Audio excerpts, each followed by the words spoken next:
అల్లూరి సీతారామరాజు విషయంలో ఏమైంది వాళ్ళిద్దరి మధ్యలో? అనేక సందర్భాల్లో చాలామంది చెప్పారు కానీ మీరు చెప్తే కరెక్ట్‌గా ఉంటదండి. ఆయన జయసింహ సినిమా తీసినప్పుడు పాటల పుస్తకాలు ఉండేవి ఆ రోజుల్లో. ఆయన నెక్స్ట్ మా రాబో చిత్రం అల్లూరి సీతారామరాజు అని వేశారు. ఎప్పుడు 1950స్‌లో. ఇప్పుడు ఆయన తీయలే ఇప్పుడు. మేము అనుకున్నప్పుడు దేవుడు చేసిన మనుషులు మేము కృష్ణ గారికి కెరీర్ పైకి తీసుకెళ్లాలని ఒకదానికి విరుద్ధంగా ఉండేట్టు సబ్జెక్ట్స్ మీరు చూస్తే మోసగాడు ఒక యాక్షన్ టైప్, పండంటి కాపురం ఒక లేడీ సెంటిమెంట్, దేవుడు చేసిన మనుషులు ఒక మల్టీ స్టారర్. అట్లానే నెక్స్ట్ 100వ సినిమాగా ఏదైనా కొత్తదనంగా తీద్దామనే ఆలోచనలో సీతారామరాజు.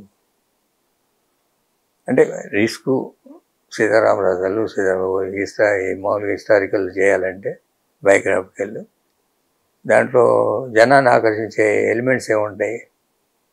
ఉండవు కదా, రొమాన్స్ ఉండదు, లేకపోతే సబ్జెక్ట్ కదా ఉండదని, ఎవరికాళ్ళు డాక్యుమెంటరీ అయిపోద్దని ఫీలింగ్. మేము రాసుకున్న స్క్రిప్ట్లో మొత్తం అన్నీ సరి చేసుకొని చేసాం. కమర్షియల్ ఎలిమెంట్స్ అన్నీ ఉండేట్టు. రామారావు ఆయన రాసుకున్న దాంట్లో అది లేదు.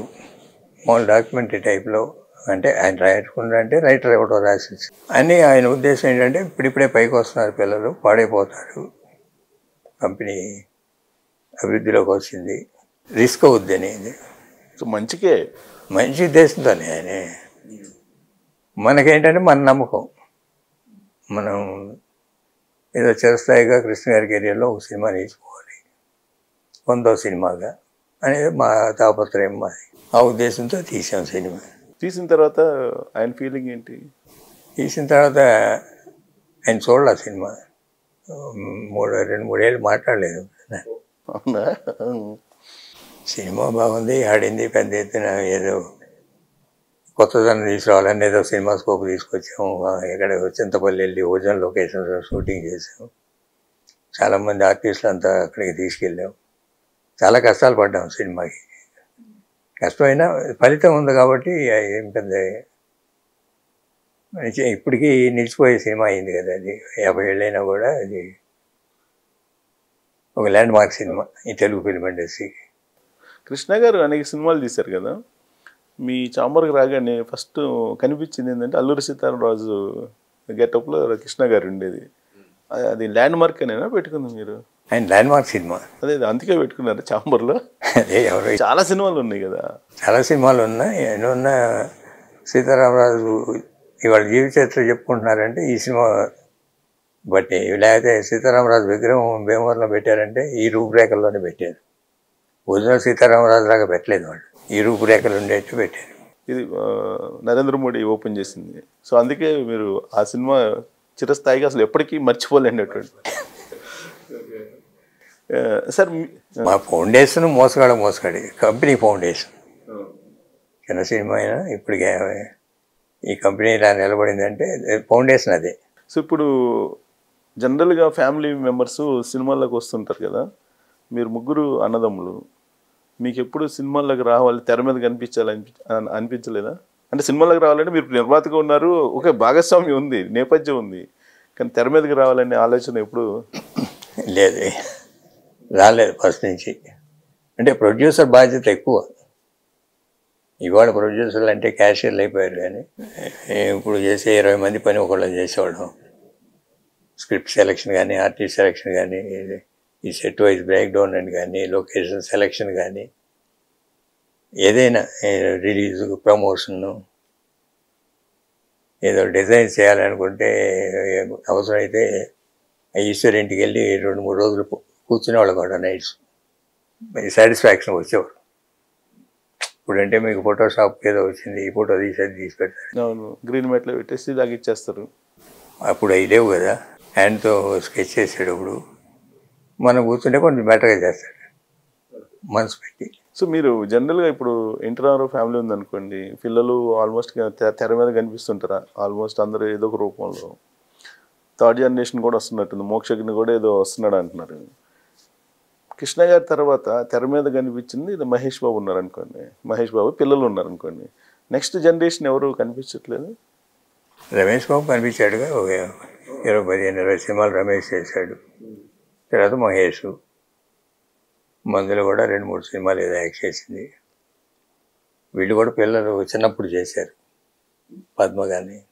తర్వాత అంటే మ్యారీడ్ లైఫ్ అయిపోయింది, వాళ్ళ చిల్డ్రన్ మళ్ళీ యాక్ట్ చేస్తున్నారు.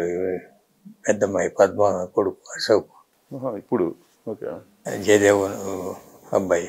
మంజుల విషయంలో ఎందుకని కొంచెం 2-3 సినిమాలు తీసిన తర్వాత రీబ్యాక్ అయ్యారు?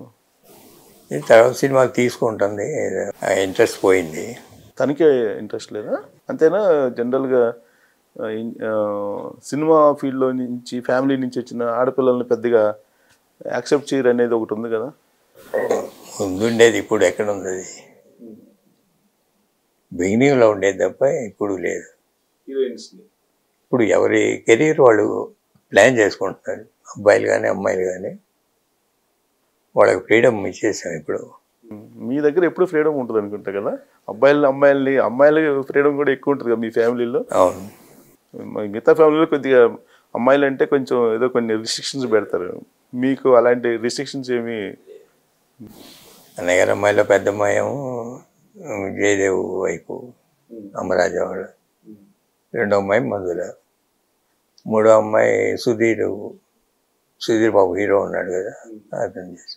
వాళ్ళు ఇండస్ట్రీస్, వాళ్ళు ఏదో ఫెర్టిలైజర్స్ మ్యానుఫ్యాక్చరింగ్ అండ్ డిస్పోజ్ విజయవాడలో ఉంటారు.